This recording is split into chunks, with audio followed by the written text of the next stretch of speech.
Welcome back, Sunil this side from forever PT. इस video के अंदर हम बात करेंगे स्पीकिंग के टैम्पलेट्स के बारे में। बहुत सारे स्टूडेंट्स का सबसे पहला क्वेश्चन तो यही है, क्या स्पीकिंग में टैम्पलेट्स काम कर रहे हैं? अगर टैम्पलेट्स काम कर रहे हैं तो कौन से टैम्पलेट्स अप्लाई करें, अगर नहीं काम कर रहे तो कैसे बोलें? तो ये सारे आंसर्स इस वीडियो के अंदर हम करेंगे। इस वीडियो के दो पार्ट्स होंगे, ये पार्ट 1 है। इस वीडियो के अंदर मैं आपको समझाऊंगा कि टैम्पलेट्स को यूज़ कैसे करना है। इसका जो नेक्स्ट पार्ट होगा उसके अंदर मैं आपको बताऊंगा कि डिस्क्राइब में जैसे कॉम्प्लेक्स क्वेश्चंस को, जिसमें हमें ग्राफ डिस्क्राइब करने होते हैं, उसमें अगर बाय चांस आपने पहले एग्ज़ाम दिया है, आपके मार्क्स नहीं आए, आपका टैम्पलेट्स फ्लैग हो गया था लास्ट टाइम, तो खुद से कैसे बोलें। तो ये दोनों मेथड से हम करेंगे। आज भी स्टूडेंट्स के टैम्पलेट्स यूज़ करके 90 आउट ऑफ 90 आ रहे हैं, ये रियलिटी है। लेकिन बीच में कुछ स्टूडेंट्स के आंसर्स ह्यूमन बींग चेक कर रहे हैं, तो जब टैम्पलेट्स उनके पकड़े जाते हैं तो उस केस में 0 मार्क्स भी मिल जाते हैं, ये भी रियलिटी है। ऑल्दो ये रेशो बहुत कम है। पहले 7 ऑफ अगस्त से पहले स्पीकिंग बहुत ज़्यादा फ्लैग हो जाती थी। लास्ट ईयर जब इन लोगों ने चेंज किया था तो उसके बाद से 4 नवंबर के बाद से आई गेस लास्ट ईयर, उसके बाद से स्पीकिंग बहुत ज़्यादा हाईलाइट होने लगी थी स्टूडेंट्स की। ये चीज़ अभी भी हो रही है, लेकिन ये रेशो बहुत कम है। 70-80% केसेस में स्टूडेंट्स टैम्पलेट का यूज़ करके 90 आउट ऑफ 90 ले लेते हैं। 20-30% स्टूडेंट्स ऐसे होते हैं बीच में जो स्टक हो जाते हैं। ज़्यादातर जो टैम्पलेट वाली प्रॉब्लम है वो राइटिंग टास्क में आ रही है। इसलिए मैंने लास्ट वीक जो वीडियो अपलोड भी की थी राइटिंग की, मैंने उसमें क्लियरली मेंशन किया था कि राइटिंग के केस में, स्पेशली समराइज रिटर्न के केस में, स्टूडेंट्स के रीडिंग में मार्क्स नहीं जा रहे, राइटिंग में मार्क्स नहीं जा रहे। तो उसमें जो लेटेस्ट मेथड्स हैं जिसके थ्रू अगर कोई ह्यूमन बींग भी आपका आंसर चेक कर रहा है तो वो कैसे आप अवॉइड कर सकते हो, तो वो सारा मैंने उस वीडियो के अंदर बताया था। सेम चीज़ स्पीकिंग के ऊपर भी अप्लीकेबल है, लेकिन स्पीकिंग के केस में बस ये है कि रिलैक्सेशन थोड़ा ज़्यादा है। स्पीकिंग में टैम्पलेट्स यूजुअली हाईलाइट नहीं हो रहे। 70-80% केसेस में टैम्पलेट के साथ ही स्टूडेंट्स अच्छे मार्क्स ले रहे हैं। 20-30% केसेस हैं जिनमें टैम्पलेट फ्लैग हो रहे हैं। तो इस वीडियो में हम सिर्फ टैम्पलेट्स की बात करेंगे। नेक्स्ट वीडियो के अंदर मैं आपको ये भी बता दूंगा कि बिना टैम्पलेट के डिस्क्राइब इमेज जैसे कॉम्प्लेक्स क्वेश्चंस को कैसे सॉल्व किया जाता है। तो सबसे पहले टैम्पलेट्स चेकआउट करते हैं। कुछ मैं एग्जांपल्स आपको करके दिखाता हूँ ताकि आपको क्लैरिटी मिले। सो हमारे पास 4 टास्क ऐसे हैं जिसमें हम टैम्पलेट्स का यूज़ करेंगे। एक है डिस्क्राइब इमेज, और डीआई में भी हम 2 अलग अलग टैम्पलेट्स यूज़ करते हैं, एक ग्राफ के लिए और दूसरा किसी भी पिक्चर, मैप या फ्लो चार्ट के लिए। नेक्स्ट है हमारे पास रिटेल लेक्चर, उसके लिए हम ये टैम्पलेट फॉलो करेंगे। Then respond to a situation, और एक टास्क हमारे पास है समराइज ग्रुप डिस्कशन, उसके लिए हम ये टैम्पलेट फॉलो कर सकते हैं। ये टैम्पलेट कुछ लोगों को शायद थोड़ा सा हार्ड लगे, तो आप बीच में सिनोनिम्स यूज़ कर सकते हो अपने अकॉर्डिंग। तो सबसे पहले बात करते हैं डिस्क्राइब इमेज की। तो इमेज में हमारे पास 2 केसेस होते हैं। एक है ग्राफ। ग्राफ के केस में हमारे पास 4 टाइप के ग्राफ होंगे, bar graph, table, pie chart और लाइन ग्राफ। दूसरा हमारे पास होता है कोई भी रैंडम पिक्चर, कोई मैप, कोई फ्लो चार्ट, कोई डायग्राम आ गया, तो उस केस में हम ये वाला टैम्पलेट फॉलो कर सकते हैं। सबसे पहले ग्राफ की बात करते हैं। देखो, डिस्क्राइब इमेज स्पीकिंग का सबसे इंपॉर्टेंट क्वेश्चन हो गया अभी के टाइम पे। ऑलमोस्ट 25-30 मार्क्स से कंट्रीब्यूट कर रहा है स्पीकिंग के अंदर। तो अगर ये आपका फेल होता है बाय चांस, या इसमें आपकी परफॉर्मेंस ख़राब है, तो हो सकता है आपको एग्ज़ाम दोबारा रिपीट करना पड़े। स्पेशली जिन लोगों का टारगेट 8 बैंड के आसपास है, तो आपको तो 88 तक स्कोर करना है। 7 बैंड वालों को 76 प्लस स्कोर करना है स्पीकिंग में। तो टारगेट थोड़े से हाई हैं, लेकिन अनअचीवेबल नहीं है। मैंने रिसेंटली ट्रेंड में देखा है कि स्टूडेंट्स जिनका टारगेट 6 बैंड, 6.5 बैंड है, वो लोग भी 90 आउट ऑफ 90 लेके आ रहे हैं एग्ज़ाम में। तो स्पीकिंग पहले के कंपेयर में ईजी हो गई है काफ़ी। लेकिन जो इसकी रिक्वायरमेंट्स हैं कि आपको फ्लो में बोलना है, कंटेंट थोड़ा कवर करना है, पूरा मेमोराइज ना हो, ये बेसिक बेसिक सी चीज़ें, इनको हमें फॉलो करना पड़ेगा। तो सबसे पहले ग्राफ की बात करते हैं। 4 ग्राफ हैं हमारे पास, कोई भी एक 2 एग्जाम्पल ले लेते हैं। एक बार ग्राफ का एग्जाम्पल हो गया और एक कोई पाई चार्ट का एग्जाम्पल ले लेंगे। तो हमारे पास टोटल 9 लाइन्स है ग्राफ के टैम्पलेट में। सबसे पहले हमें मेंशन करना है title. The title of the graph is, यहाँ हम जो भी टाइटल हमें गिवन होगा इमेज के अंदर वो हम पुट करेंगे टाइटल। फिर हम बताएंगे कौन सा ग्राफ है, लाइन ग्राफ है, बार ग्राफ है, पाई चार्ट या टेबल। हमने ग्राफ मेंशन किया। अक्सर ग्राफ में एक्स एक्सिस, वाई एक्सिस ये मेंशन होते हैं, कुछ इस तरीके से बने होते हैं ग्राफ्स। तो उसमें 2 एक्सिस मेंशन होती हैं, एक्स एक्सिस, वाई एक्सिस। तो आप बता दो एक्स एक्सिस और वाई एक्सिस पे क्या क्या गिवन है। The X axis is showing, बहुत बार एक्स एक्सिस पे ईयर्स गिवन होते हैं, तो आप ईयर्स मेंशन कर सकते हो। The X axis is showing years with values ranging from, कौन से ईयर से कौन से ईयर तक, 1950 से लेके 2010 तक, from 1950 to 2010। On the Y axis पे परसेंटेज गिवन है, कहाँ से कहाँ तक वो मेंशन कर देंगे, 20% टू 30%। जैसे कि एग्जांपल मैं आपको दिखाता हूँ। जैसे ये क्वेश्चन है, तो इसमें अगर हमें टैम्पलेट फॉलो करना है, सबसे पहले हम मेंशन कर सकते हैं टाइटल क्या है। टाइटल है how many tourist visit Canada each year. Second line में हमें बताना था ग्राफ का टाइप कौन सा है, तो ये एक बार ग्राफ है। यहाँ हम पहले मेंशन कर देंगे title how many tourist visit Canada each year, it is a bar graph. X axis given है, वाई एक्सिस गिवन है। एक्स एक्सिस पे क्या है, एक्स एक्सिस पे ईयर्स गिवन है हमें 2017 to 2023। On the Y axis पे क्या गिवन है, inbound tourist arrival in millions from 0 to 25 million. तो ये नंबर गिवन है, टूरिस्ट कितने आए थे 0 से 25। उसके बाद लाइन नंबर 5, तो लाइन नंबर 5 हमें तब मेंशन करनी है अगर हमारे पास एक्स और वाई एक्सिस गिवन नहीं है। जैसे पाई चार्ट के केस में कोई एक्स और वाई एक्सिस गिवन नहीं होती, सिंपल ऐसे पाई चार्ट बना हुआ है तो कोई एक्स और वाई एक्सिस गिवन नहीं है उस केस में, तो तब हम यहाँ मेंशन कर सकते हैं द कैटेगरीज डिस्प्लेड आर। तो 2 या 3 कैटेगरीज के आप नेम बोल दो जो जो आपको दिख रहा है। The categories displayed are television, car, radio. एक पाई चार्ट भी मैं करके दिखाऊंगा। इस केस में हमें ये लाइन यूज़ करने की ज़रूरत नहीं है। ये नीचे लिखा भी है, use line number 5 if X and Y axis are not given. उसके बाद हमें बताना है द हाईएस्ट एलिमेंट इज। इस पूरे ग्राफ में हाईएस्ट एलिमेंट कौन सा है। जैसे 2019 हाईएस्ट है, the highest element is 2019 which is 22.1% represented by blue colour. ये हमारी नेक्स्ट लाइन होगी, line number 6। The lowest component is, तो लोवेस्ट इसमें 2020 है, the lowest component is 2020 that is 3 million and it is highlighted by blue colour. इसका colour भी blue है। Additionally some details about dash and dash are given. यहाँ हम 2 अलग अलग वैल्यूज़ मेंशन कर सकते हैं। Additionally some details about the year, कोई भी 2 year, the year 2017 and 2023 are given. Overall the picture gives information about number of tourist visiting Canada. जो टाइटल था, टाइटल फिर से यहाँ मेंशन किया हमने। तो स्टार्टिंग में टाइटल है, लास्ट में भी टाइटल मेंशन करेंगे। कौन सा ग्राफ है, बार ग्राफ है। एक्स एक्सिस पे ईयर्स गिवन है कहाँ से कहाँ तक, वाई एक्सिस पे नंबर गिवन है या टूरिस्ट नंबर गिवन है 0 से लेके 5 मिलियन तक। हाईएस्ट एलिमेंट ईयर 2019 है, कितना है 20 million, represented by blue colour. Lowest बताया कितना है, कौन सा कलर। एडिशनली में आपकी मर्जी है, कोई भी 2 चीज़ें आप बोल सकते हो अलग अलग। अगर आपको कोई वर्ड्स गिवन है आप वर्ड्स मेंशन कर दो, अदरवाइज़ यहाँ से कोई भी डेटा पिक करके आप मेंशन कर सकते हो। ये क्वेश्चन मैं आपको एक बार फ्लो में बोल के दिखाता हूँ, इससे आपको थोड़ा ज़्यादा क्लैरिटी मिलेगी। इसके बाद एक पाई चार्ट भी हम करेंगे। तो ये टैम्पलेट मैंने कॉपी किया, एक बार इसे रीस्टार्ट करते हैं। The title of the image is how many tourist visit Canada each year. It is a bar graph. The x axis is showing years with values ranging from 2017 to 2023. On the y-axis, inbound tourist arrival in millions are given from 0 to 25 million. The highest element is 2019, which is 22.1 million, and it is represented by blue color. The lowest component is 2020, that is 3 million, and it is highlighted by blue color.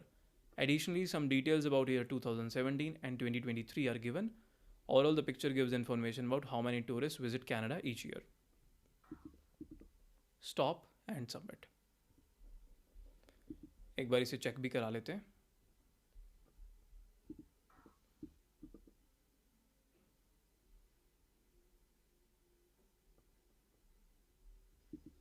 The title of the image is how many tourists visit Canada each year. It is a bar graph. The x-axis is showing years with values ranging from 2017 to 2023. On the y-axis, inbound tourist arrival in millions are given from 0 to 25 million. The highest element is 2019, which is 22.1. The title of, ठीक है, 85 marks हैं out of 90। Content में something something, इससे कुछ खास फ़र्क पड़ता नहीं है। बहुत सारे स्टूडेंट्स नंबर के पीछे भागते हैं। आप मेथड देखो कैसा है। कई बार होता है माइक ही सेट नहीं होता हमारा, तो मार्क्स आते नहीं स्टूडेंट्स के। तो ये जो पोर्टल्स पे नंबर आते हैं ना, इनके पीछे मत भागा करो आप इतना। अगर बाई चांस आपका टैम्पलेट फ्लैग होना हुआ तो यहाँ आपके मार्क्स आ रहे हैं, हो सकता है रियल में वो फ्लैग हो जाए। तो ये चीज़ होती है राइटिंग के केस में, ये चीज़ बहुत ज़्यादा होती है। समराइज रिटर्न और ऐसे राइटिंग के केस में स्टूडेंट्स के यहाँ मार्क्स आते हैं, वो खुश हो रहे होते हैं। मॉक टेस्ट में उनके मार्क्स 70+, 80+ जा रहे हैं, और जब एग्ज़ाम में जाते हैं, एग्ज़ाम में टैम्पलेट फ्लैग हो जाता है बहुत बार, क्योंकि कंटेंट कम लिखा था, कॉपी पेस्ट किया हुआ था समराइज रिटर्न में पूरे का पूरा, और किसी पर्सन ने चेक कर लिया आपका आंसर, तो उस केस में वो फ्लैग हो गया पूरा। तो ये केसेस बहुत ज़्यादा होते हैं। सो इस तरीके से आपको ये ग्राफ कंप्लीट करना है। मैं आपको एक एग्जांपल देता हूँ पाई चार्ट का भी। ओके, तो ये एक पाई चार्ट है आपके सामने, टाइटल गिवन है, हमें अलग अलग कैटेगरीज गिवन है। कई बार क्या होता है, जल्दबाजी में हम बहुत बार कैटेगरीज मिक्स कर लेते हैं, हाईएस्ट कोई ऐसा वैल्यू बोल देते हैं जो ज़रूरी नहीं हाईएस्ट भी हो, उससे कोई फ़र्क नहीं पड़ेगा। आप अपना फ्लो मेंटेन रखो, एक आध गलती छोटी मोटी हो जाती है, रुकने की ज़रूरत नहीं है आपको। तो इस केस में कोई एक्स और वाई एक्सिस नहीं है, ये लाइन नंबर 3 और लाइन नंबर 4 हम यूज़ नहीं कर पाएंगे। कैटेगरीज वाली हम लाइन यूज़ करेंगे, द कैटेगरीज डिस्प्लेड आर, तो 2-3 कैटेगरीज जो यहाँ लिखी हैं, बर्ड, कैट, डॉग, ये हम मेंशन कर देंगे, दैट्स इट। टाइटल बोलेंगे पहले, ग्राफ कौन सा है, कैटेगरीज वाली लाइन, हाईएस्ट, ये वाला हाईएस्ट है डॉग 69%, ग्रे कलर, लोवेस्ट बोल देंगे। ओके, तो ये एक पाई चार्ट है आपके सामने, टाइटल रिकॉर्डिंग को स्टॉप करते हैं, redo and start. The title of the image is percentage of households in millions who own pet. It is a pie chart. The categories displayed are bird, cat, and dogs. The highest element is dog, which is 69%, and it is represented by gray color. The lowest component is small animals, that is 4%, and it is highlighted by brown color. Additionally, some details about horse and saltwater fish are given. Overall, the picture gives information about percentage of household in million who own pet. That's it. Submit.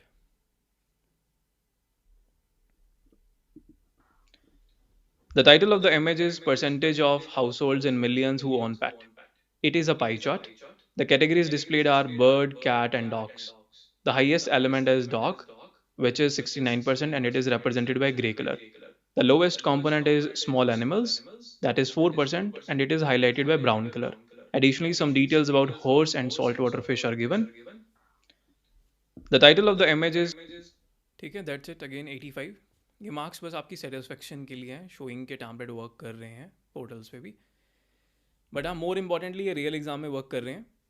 इस video के अंदर तो मैं आपको सिर्फ template का usage बता रहा हूँ। नेक्स्ट वीडियो के अंदर मैं ये भी बताऊँगा कि अगर आपको बिना टैम्पलेट के बोलने हैं ये दोनों ग्राफ्स, सारे के सारे ग्राफ्स बेसिकली, तो आप क्या क्या चीज़ें पिक करके बोल सकते हो।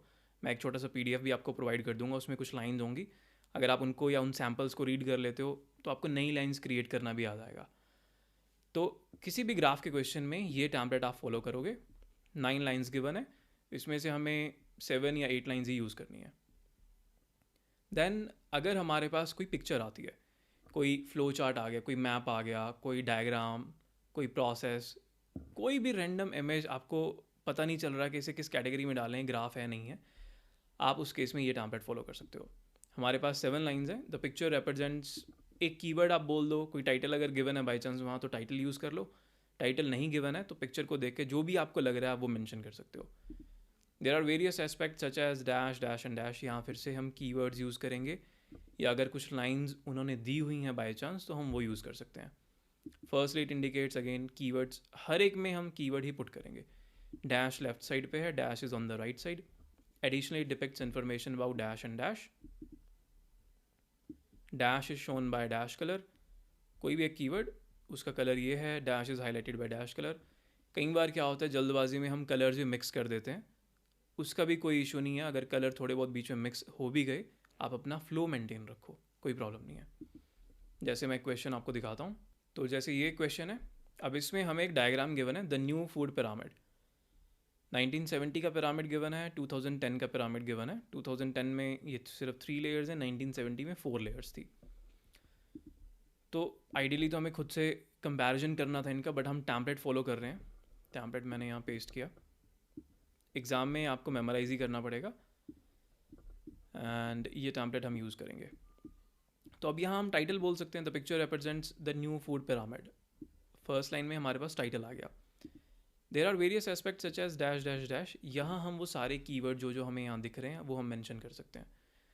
अब इस केस में मेरा छोटा सा रिकमेंडेशन है, कई सारे इमेजेस, कई सारे मैप्स ऐसे होते हैं जिसमें बहुत सारा डेटा गिवन होता है आपको, तो आपको कुछ लिखने की ज़रूरत नहीं होती, पिक्चर में देखना है आपको, और एक एक करके इन कीवर्ड्स की जगह जो डैश बॉक्सेस हैं यहाँ हमें पुट करना है। लेकिन बहुत बार ऐसा भी होता है जिसमें आपको डेटा गिवन नहीं होता, जैसे ये केस है। तो इसमें आपको प्रेपरेशन टाइम 25 सेकेंड्स मिलता है डिस्क्राइब इमेज के अंदर। तो आप क्या करोगे, सबसे पहले क्वेश्चन जैसे ही स्टार्ट होता है, टाइमर आपका स्टार्ट हुआ, पेन पेपर यूज़ करो, कुछ कीवर्ड्स कुछ कंटेंट नोट डाउन कर लो 25 सेकेंड्स में। आई नो ज़्यादा नहीं हो पाएगा, 5 6 7 कीवर्ड्स भी अगर हो गए उतना काफ़ी है, उन्हीं को आप रिपीट करके बोल देना। स्टूडेंट्स क्या करते हैं, कंटेंट नोट डाउन नहीं करते, फिर इमेज में देखते हैं, इमेज में देख के वो पजल हो जाते हैं, फिर पॉजेज आते हैं। और पॉज से प्रॉब्लम क्या है इस केस में, देखो एक तो हमारे पास कंटेंट वैसे ही कम है बोलने को, डेटा है नहीं हमारे पास काफ़ी ज़्यादा, लिखा नहीं हुआ कुछ भी, ऊपर से आपने फ्लुएंसी भी ख़राब कर ली। अब दो चीज़ें आपकी ख़राब हो गई, अकेली प्रोनाउंसिएशन से मार्क्स नहीं आएंगे, फिर एटलीस्ट आप अपनी फ्लुएंसी तो अच्छी रखो अगर आपका कंटेंट थोड़ा कम है। तो हमें अपना फ्लो मेंटेन करना है, कुछ कीवर्ड्स क्विकली जैसे ही टाइमर स्टार्ट होता है नोट डाउन कर लो, जो भी आपको लग रहा है। जैसे अब यहाँ कुछ फ्रूट्स गिवन है, वेजिटेबल्स गिवन है, मीट गिवन है, डेयरी प्रोडक्ट्स हैं, ठीक है, एप्पल है, कैरेट है, बनाना है, ये कुछ फ्रूट्स के नेम हमने यूज़ कर लिए। बीप के बाद स्टार्ट करेंगे।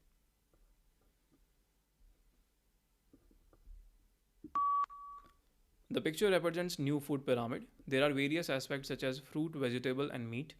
Firstly, it indicates dairy products and apple. Dairy products are present on the left side, whereas banana is present on the right side. Additionally, it depicts information about 1970 and 2010.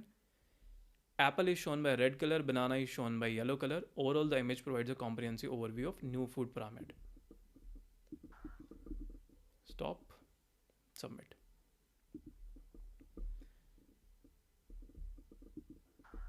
The picture represents new food pyramid. There are various aspects such as fruit, vegetable, and meat.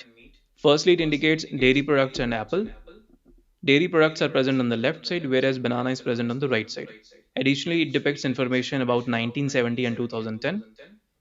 Apple is shown by red color, banana is shown by yellow color. Overall, the image provides. The picture represents new food. ठीक है, इस तरीके से आप ये वाला answer finish करोगे। Content में कम मार्क्स मिले हैं, लाइक आई सेड, ऐसे केसेस में हमारे पास कंटेंट कम होता है, हम कम लिख पाते हैं। मैंने भी 5-6 चीज़ें लिखी, अगर आप ज़्यादा लिख सकते हो अच्छी बात है, आप ज़्यादा बोल दो, पर यूजुअली होता क्या है ऐसे केसेस में कंटेंट आपका कम जाएगा। तो अपना फ्लो आप ब्रेक मत करो, फ्लुएंसी प्रॉपर मेंटेन करके रखो, प्रोनाउंसिएशन आप क्लियर रखो, आपके मार्क्स आ जाएंगे। आपको कोई कंटेंट में सारी चीज़ें कवर करने की ज़रूरत नहीं होती। डिस्क्राइब इमेज का यही बेनिफिट है, अगर तीनों चीज़ें स्पीकिंग में कंट्रीब्यूट कर रही हैं, फ्लुएंसी, प्रोनाउंसिएशन और कंटेंट, अगर आपके 2 पार्ट भी सही हैं तब भी आप 90 ले सकते हो।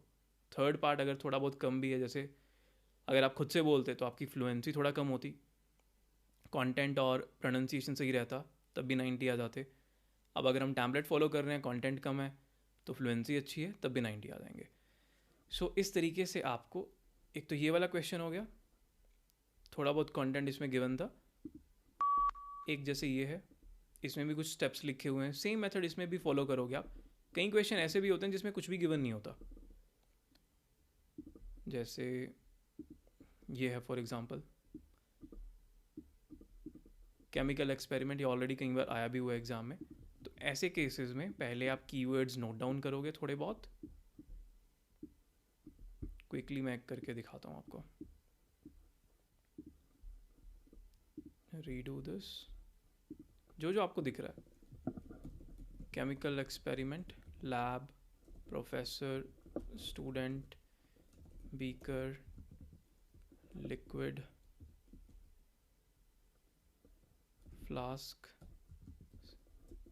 and glasses, lab coat. That's it. The picture represents chemical experiment. There are various aspects such as professor, lab and student. Firstly, it indicates beaker and liquid. Beaker is present on the left side, whereas liquid is present on the right side. Additionally, it depicts information about flask and lab coat. Liquid is shown by red color, beaker is highlighted by white color. Overall, the image provides a comprehensive overview of chemical experiment. Stop and submit. तो इस तरीके से बस आपको flow maintain करना है। ज़्यादा content ऐसी प्लेन इमेजेस में कई बार हम डिलीवर नहीं कर पाते, तो फ्लुएंसी ऑप्टिमम रखना बहुत ज़्यादा ज़रूरी है। फ्लुएंसी प्रोनाउंसिएशन अगर आपकी हाई है, कंटेंट वाला पार्ट थोड़ा भी कम होता है, तब भी आपके 90 आउट ऑफ 90 आ सकते हैं रियल एग्जाम में। इसी तरीके से आते हैं जो 90 स्टूडेंट्स लेके आते हैं या टीचर्स 90 लेके आते हैं, कुछ एक्स्ट्रा ऑर्डिनरी नहीं बोल के आते वो एग्ज़ाम में, सेम वो भी ऐसे ही परफॉर्म करके आते हैं। ऐसी इमेजेस में कोई भी नहीं बोल सकता बहुत ज़्यादा कंटेंट। 25 सेकेंड तो दिए इन्होंने हमें एनालाइज करने के लिए, तो उसमें कितना बोल देंगे हम। तो थोड़ा सा अपना ब्रेन यूज़ करो, 3 कंपोनेंट्स में से 2 स्टेबल रखो आप। थर्ड वाला जैसे कंटेंट थोड़ा कम हुआ कोई बात नहीं, या फिर कंटेंट हाई रखो, प्रोनाउंसिएशन हाई रखो, फ्लुएंसी थोड़ी बहुत कम हुई तब भी मार्क्स आ जाएंगे। तो ये आपका डिस्क्राइब इमेज है। इन दोनों के टैम्पलेट्स यहाँ गिवन है। ग्राफ के केस में हम ये फॉलो करेंगे और पिक्चर के केस में हम ये फॉलो करेंगे। इसके बाद नेक्स्ट टास्क हमारे पास आता है रिटेल लेक्चर। तो रिटेल लेक्चर के अंदर भी हमें सेम 40 सेकेंड्स मिलते हैं बोलने के लिए। पहले वो ऑडियो प्ले करेंगे। ऑडियो की लेंथ अप्रॉक्सीमेटली 1 मिनट के आसपास की होती है। मैं सजेस्ट करता हूँ कि आप 10 फ्रेजेस के आसपास एटलीस्ट नोट डाउन करने की कोशिश करो अगर आपको कंटेंट में फुल पॉइंट्स चाहिए। और फ्रेजेस से मेरा मतलब होता है 2, 3, 4 वर्ड्स का जो ग्रुप है वो फ्रेजेस के अंदर आता है। तो इतने से फ्रेजेस आप पिक करो, एक एक करके उन फ्रेजेस को बस यहाँ इंसर्ट करो। एग्ज़ाम में आपके पास पेन पेपर नोटबुक तो होता ही है, तो उनको यूटिलाइज़ करके अपने नोट्स लो। जैसे मैं एक क्वेश्चन आपको करके दिखाता हूँ।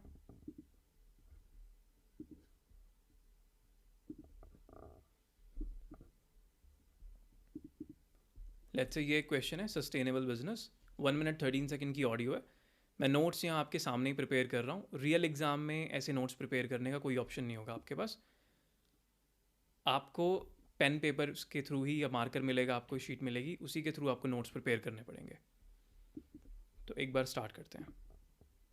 In this lecture, I'd like to focus on the vital role of sustainable business practices in shaping our future. In an era of environmental challenges, the way businesses operate can have far-reaching impacts on our planet and society. Sustainable business isn't just about reducing environmental harm. It's about creating a positive impact. Companies adopting green practices are seeing benefits not only in their environmental footprint but also in financial performance and public perception. This shift is driven by increased consumer awareness and a global call for corporate responsibility. Moreover, sustainable business practices often lead to innovation. By rethinking materials, energy use, and supply chains, companies are uncovering new, more efficient ways of operating. This innovation is not just beneficial for the environment, it's a catalyst for economic growth and job creation. In conclusion, the move towards sustainable business practices represents a significant opportunity for both environmental preservation and economic prosperity. As future leaders and consumers, your choices and actions will be instrumental in driving this positive change.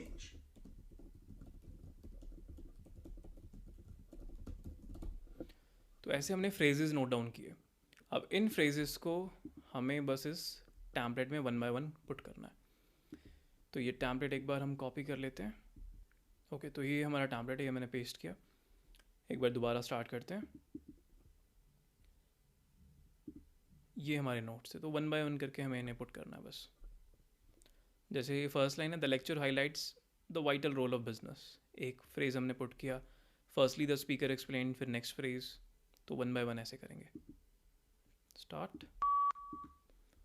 The lecture highlights the vital role of business.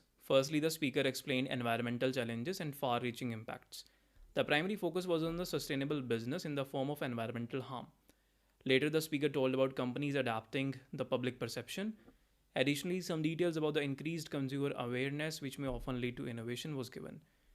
Similarly, she pointed out that there are new ways and efficient ways of working, which may represent significant opportunities. In conclusion, the lecture clearly summarized the choices and action, which may be instrumental in this change. Stop and submit.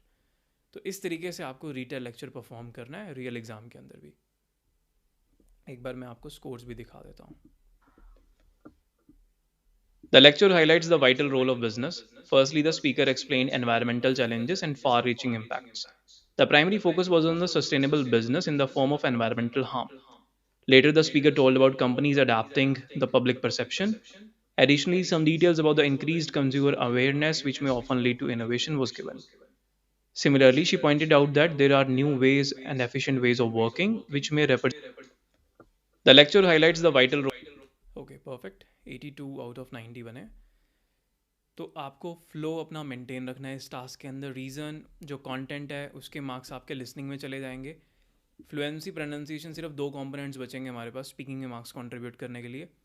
अगर आपका flow ख़राब है, आप रुक रुक के बोल रहे हो, पॉजेज हैं काफ़ी सारे, तो स्पीकिंग के मार्क्स आपके श्योरली इम्पैक्ट होंगे। डीआई में ये था कि अगर आपका कंटेंट अच्छा है, प्रोनाउंसिएशन अच्छी है, फ्लो थोड़ा ख़राब भी है, तब भी आपका स्कोर फुल आ सकता है, 2 कंपोनेंट से सपोर्ट मिल जाती है। लेकिन रिटेल के अंदर ऐसा नहीं है। सेम चीज़ समराइज ग्रुप डिस्कशन के अंदर भी है।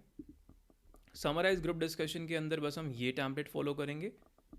ये थोड़ा सा लेंदी टैम्पलेट है। रिटेल लेक्चर के अंदर ऑडियो 1 मिनट के आसपास की प्ले होती है। समराइज ग्रुप डिस्कशन के अंदर 2 to 3 मिनट्स तक प्ले होती है और उसमें 3 स्पीकर्स होते हैं।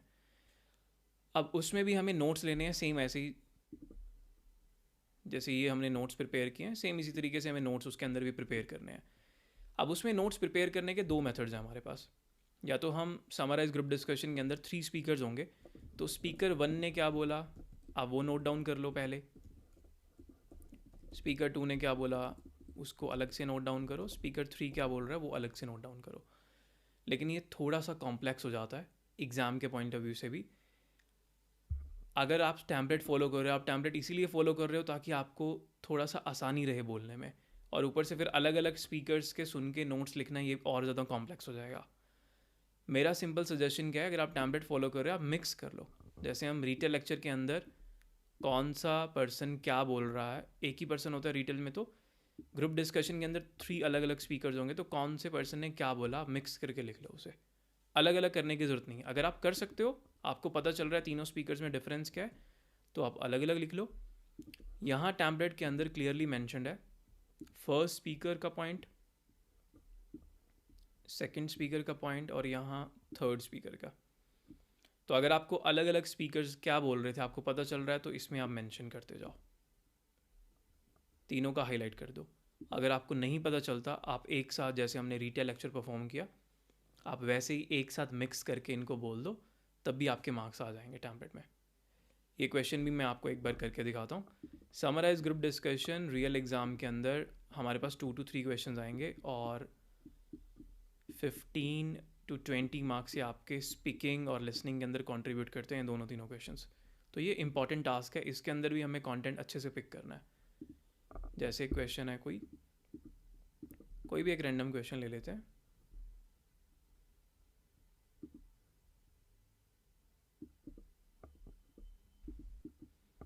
तो ये एक ऑडियो है। सबसे पहले हम नोट्स प्रिपेयर करेंगे, इसमें थोड़ा लेंदी चलेगा, 2 to 3 मिनट्स तक यहाँ दिखा भी रखा है, 2 minute 49 seconds। तो सबसे पहले नोट्स प्रिपेयर करते हैं, उसके बाद फिर 1 by 1 इसको बोलेंगे।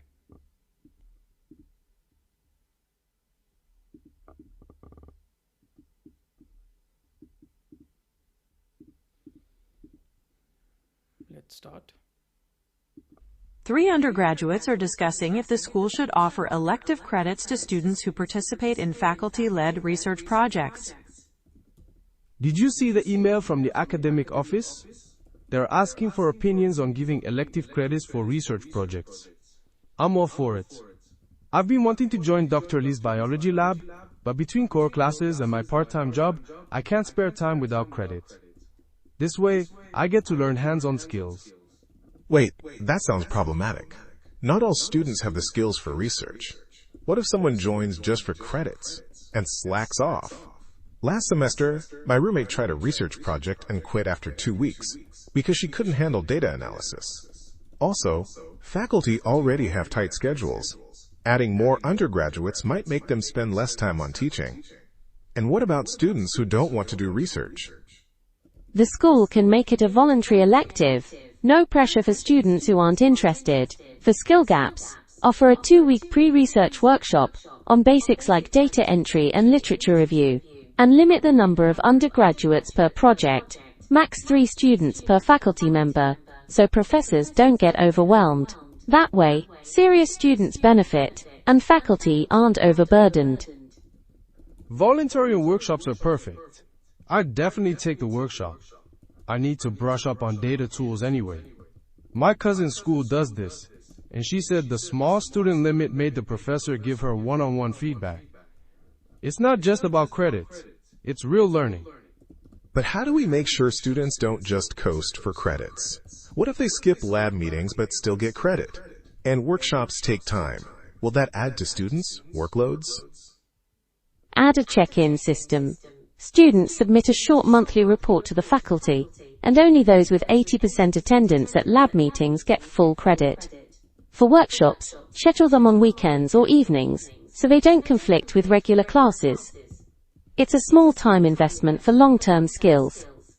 Monthly reports and flexible workshops fix those issues. I don't mind writing short reports if it means I get to stay in the lab. Last year, I had to drop a project because there was no structure. This would make it way more manageable. Okay, if there's attendance tracking and flexible workshops, I'm on board. But let's make sure it's not just for STEM majors. Humanities students should have research options too, like helping with historical archive projects. Great point. We'll include that in our suggestion. Ask the school to cover all majors. Let's draft a note and send it to the academic office by Friday. Maybe we'll see this option next semester. Okay so इस case में मेरा suggestion है कि आप कोशिश करो 18 to 20 phrases note कर पाओ. आई एम नॉट श्योर मैंने कितने नोट किए हैं, बट ये मोर देन इनफ है. 18-20 के आसपास ही होंगे या उससे ज़्यादा ही होंगे. इतना कंटेंट अगर आप कवर कर लेते हो, आप रियल एग्जाम में स्पीकिंग के अंदर तो फुल पॉइंट्स मिल ही जाएंगे आपको. लिसनिंग के अंदर भी जो पॉइंट्स जाने हैं कंटेंट के, वो भी आपके ऑलमोस्ट फुल चले जाएंगे. तो 18 to 20 फ्रेजेस मैं रेकमेंड करता हूँ, और इसके लिए आप ये वाला टेम्पलेट फॉलो कर सकते हो. The main focus of the discussion was elective credits. एक हमने पुट किया. The first speaker talked about, then ये सेकंड पॉइंट पुट किया हमने. अब इसमें अगर आप चेक करोगे, the main focus of the discussion was यहाँ हमें एक फ्रेज पुट करना है, यहाँ भी एक फ्रेज, यहाँ भी एक फ्रेज. लाइन नंबर 3 में following this the second speaker addressed, यहाँ लिखा है पॉइंट नंबर 3. तो आप एक फ्रेज पुट करो, आगे लिखा है इलैबोरेट, तो उसके आगे के जो 2-3 फ्रेजेस थे वो उसके साथ अटैच करके ही बोल दो. जैसे हमारे पास कोई फ्रेज है, हमने एक फ्रेज बोला she couldn't handle data. Point number 3 हमने बोल दिया शी कुडंट हैंडल डेटा. उसको इलैबोरेट करने के लिए आगे वाले फ्रेज यूज़ कर लो. She couldn't handle data because of the less time on teaching, so school should make it a volunteer elective. तो ये दोनों तीनों पॉइंट्स आगे वाले हमने इसके इलैबोरेशन में यूज़ कर लिए. देन पॉइंट नंबर 4-5 मेंशन किए. 6 पॉइंट में फिर ऐसे ही हमने इलैबोरेशन कर दिया आगे वाले पॉइंट्स यूज़ करके. तो इस तरीके से जो हमारे टोटल 18-20 फ्रेजेस हमने यूज़ किए थे वो सारे कंज्यूम हो जाएंगे यहाँ. तो ये क्वेश्चन मैं एक बार आपको सॉल्व करके दिखाता हूँ. Let me copy this template. Then ये हमारे नोट्स हैं. Let's start. The main focus of the discussion was elective credits. The first speaker talked about faculty-led research projects and went on to highlight that she wanted to join Dr. Liz lab, emphasizing its relevance to the subject. Following this, the second speaker addressed that it sounds problematic and what if someone joins for credits. That way, she couldn't handle the data and have less time for teaching. The topic of school should make it a volunteer electives and basics like data entry and limit the number of students was also explored further, with additional clarification provided to deepen the understanding. The third speaker contributed by sharing insights on that students should benefit by volunteering workshops which are perfect. Professors can give them one-to-one feedback so that they can skip the lab meetings. She then elaborated on that we should add a check-in system and only those with 80% attendance can cross it, explaining its influence on the overall issue. As the discussion came to a close, attention shifted towards the schedule of the workshop in the evening and monthly reports, those who can fix the issues. That way the STEM majors and help others to achieve the archive projects. In summary, the conversation covered key aspects based on we can ask the schools to cover all the majors. Stop and submit. बस इसमें आपको 1 minute plus बोलना है. 60 second से ज़्यादा बोलने की कोशिश करो. अपर लिमिट हमें 2 मिनट्स की है 120 सेकेंड्स की. कम से कम आपको 60 सेकेंड्स बोलना है. उसके बियॉन्ड आपकी मर्ज़ी है, आप 60 के बाद 70 सेकेंड 80 सेकेंड जितना मर्जी आप बोलना चाहो. तो मेरा रिकमेंडेशन 60 सेकेंड्स का है. आप 60 सेकेंड्स बोलो, अपने आंसर को फिनिश करो, सबमिट करो, नेक्स्ट क्वेश्चन में मूव ऑन करो. एक बार इसे हम चेक भी कर लेते हैं इसका score. The main focus of the discussion was elective credits. The first speaker talked about faculty-led research projects and went on to highlight that she wanted to join Dr. Liz lab, emphasizing its relevance to the subject. Following this, the second speaker addressed that it sounds problematic and what if someone joins for credits. That way, she couldn't handle the data and have less time for teaching. The topic of school should make it a volunteer electives and basics like data entry and limit the number of students was also explored further, with additional clarification provided to deepen the understanding. The third speaker contributed by sharing insights on that students should benefit by volunteering workshops which are perfect. Professors can give them one-to-one feedback so that they can skip the lab meetings. She then elaborated on that we should add a check-in system and only those with 80% attendance can cross it, explaining its in the main focus of the discussion. Okay perfect 85 out of 90 content भी full है, pronunciation fluency भी ठीक है. इस task में भी आपको flow required होगा. अगर आपकी फ्लुएंसी ख़राब है, अगेन स्पीकिंग के मार्क्स आपके इम्पैक्ट होंगे. तो मेरा सजेशन ये है कि थोड़े बहुत माइनर पॉजेज आएंगे, क्योंकि आप 1 मिनट प्लस बोल रहे हो, तो ऐसा कोई भी ह्यूमन बींग नहीं होता कंटिन्यूसली बोलता ही चला जाए. थोड़े बहुत माइनर पॉजेज आएंगे, वो एक्सेप्टेबल है. ज़्यादा पॉजेज आप मत लेना. फ्लो मेंटेन करके रखो. ग्रामर स्पीकिंग के किसी भी फील्ड में, किसी भी टास्क में रिक्वायर्ड नहीं है. ग्रामेटिकली इनकरेक्ट स्ट्रक्चर्स भी अगर आप बनाते हो तब भी आप 90 आउट ऑफ 90 ले सकते हो. बस अपना फ्लो स्मूथ रखो, प्रोनाउंसिएशन अपनी क्लियर रखोगे, दैट्स इट. सो इस तरीके से आपको ये समराइज ग्रुप डिस्कशन में टैम्पलेट को यूज़ करना है. हमारे पास लास्ट टास्क रह गया हमारा, which is respond to a situation.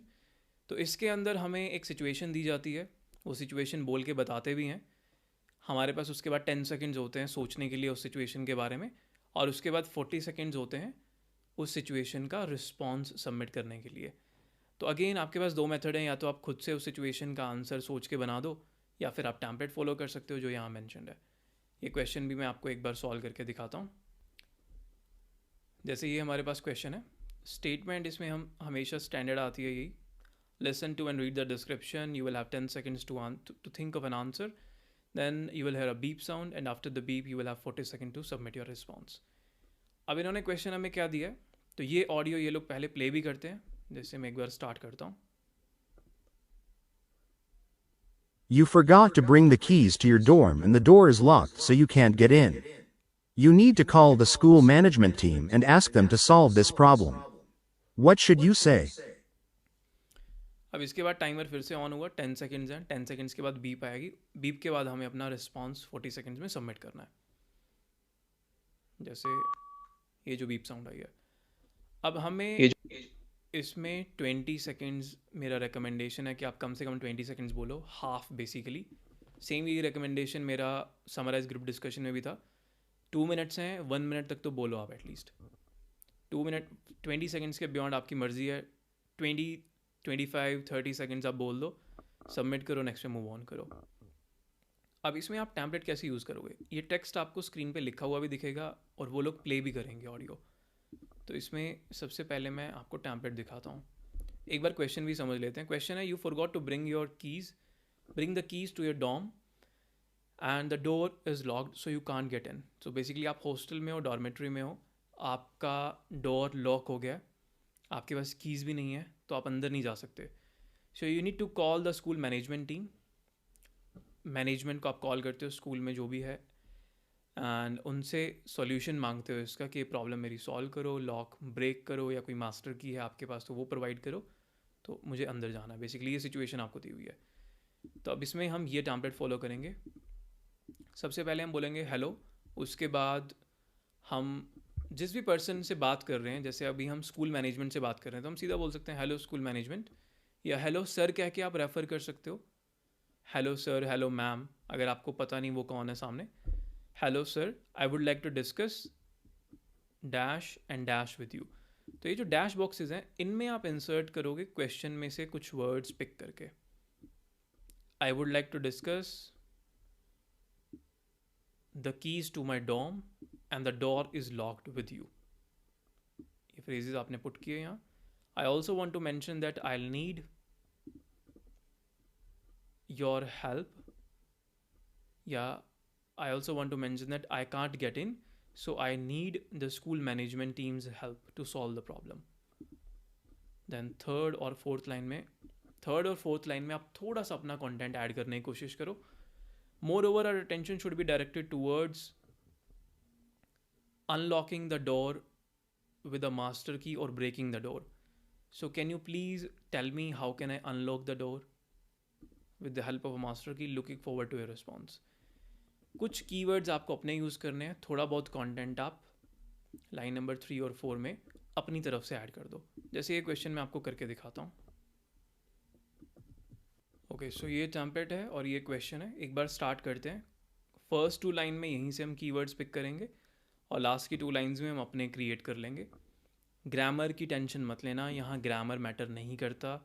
Speaking के किसी भी पार्ट में अगर लाइंस आप ग्रामेटिकली इनकरेक्ट भी बना रहे हो तब भी आप अपना फ्लो मेंटेन रखो बस.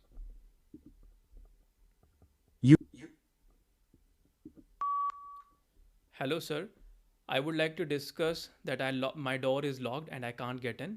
I also want to mention that I need to call the school management team and ask them to solve the problem. Moreover, our attention should be directed towards the missing keys and breaking the lock as well. So can you please provide me a master key or break the lock so that I can get in? Looking forward to your response. ठीक है, 21 seconds हुए. Submit करो, next question पे move on करो. That's it. Hello. कुछ content आप जो given topic होता है उसमें से पिक करके बोलो ज़रूर, तभी आपका कंटेंट में फुल मार्क्स आएंगे. स्टूडेंट्स क्या करते हैं, पूरा ही सिनोनिम्स यूज़ करने लग जाते हैं या पूरा ही पैराफ्रेज कर देते हैं. थोड़े से कीवर्ड्स इंपॉर्टेंट जो क्वेश्चन के अंदर गिवन है वो ज़रूर मेंशन करो ताकि कंटेंट में फुल मार्क्स आ सकें. Hello sir. जैसे कंटेंट 6/6, प्रोनाउंसिएशन फ्लुएंसी में 75. एक क्वेश्चन और कर लेते हैं. जैसे ये क्वेश्चन है, एक बार ये प्ले करेंगे, उसके बाद मैं इसका आंसर आपको करके दिखाऊंगा.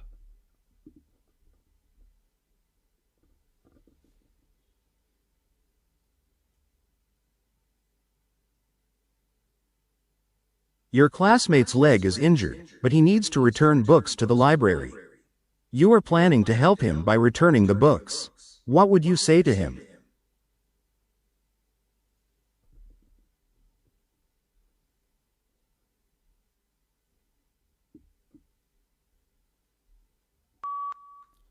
Hello dear classmate, I would like to discuss that your leg is injured and you need to return the book to the library. I also want to mention that I'm planning to help you by returning the books. Moreover, our attention should be directed towards my books as well because I need to submit my books tomorrow. So can you give me your books? I will take both of them and submit them to the library. Looking forward to your response. Stop and submit. That's it. तो इस तरीके से ये answer आप अपना finish करोगे. इसे भी एक बार चेक कर लेते हैं क्या score. Hello dear classmate, I would like to discuss that your leg is injured and you need to return the book to the library. I also want to mention that I'm planning to help you by returning the books. Moreover, our attention should be directed towards my books as well because I need to submit my books tomorrow. So can you give me... Hello dear class. Okay, perfect. So इस तरीके से आपको अपना answer submit करना है. ये चारों templates हैं हमारे. समराइज ग्रुप डिस्कशन के लिए हम ये फॉलो करेंगे, then respond to a situation, retell lecture और डिस्क्राइब इमेज के लिए ये दोनों टैम्पलेट्स. आप चाहो तो इनके स्क्रीनशॉट्स भी ले सकते हो. ये दोनों डिस्क्राइब इमेज के लिए हैं